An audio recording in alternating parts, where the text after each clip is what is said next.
If you haven't checked out our previous video on list comprehensions, you'll want to take a look at that before we discuss nested list comprehensions in this video. A nested list is a list that contains one or more lists within it. In this example, we have an outer list, with each inner list representing a year of test results.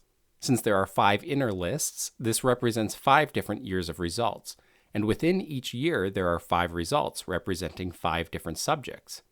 But what if we wanted to extract all of the list elements and dump them into a single list of test results, ignoring the year and the subject?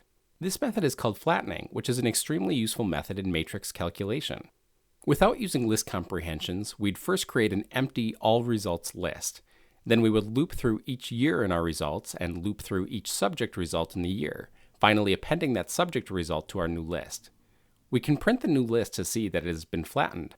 Instead, we can capture our all results list with a list comprehension. Within square brackets, we want to return the subject, and then our outer loop for year and results, followed by our inner loop for subject and year.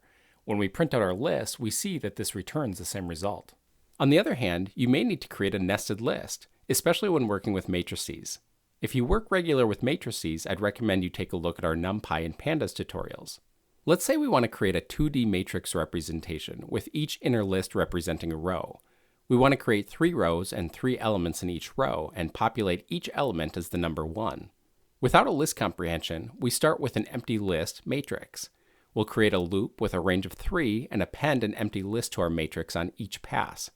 Then we'll create another loop and we'll append 3 ones to each of the inner lists inside of the matrix list. You'll notice I used an underscore, which signifies that I don't really care about that value. It's not something I'll reuse later in my code. We can print the results to see my 3 by 3 matrix of ones.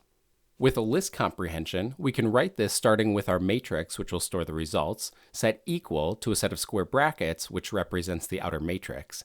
Then within an interior set of square brackets, we can write 1 for underscore in range 3, which is basically our row of 3 ones, followed by a 4 underscore in range 3, which is saying we want 3 of these rows created.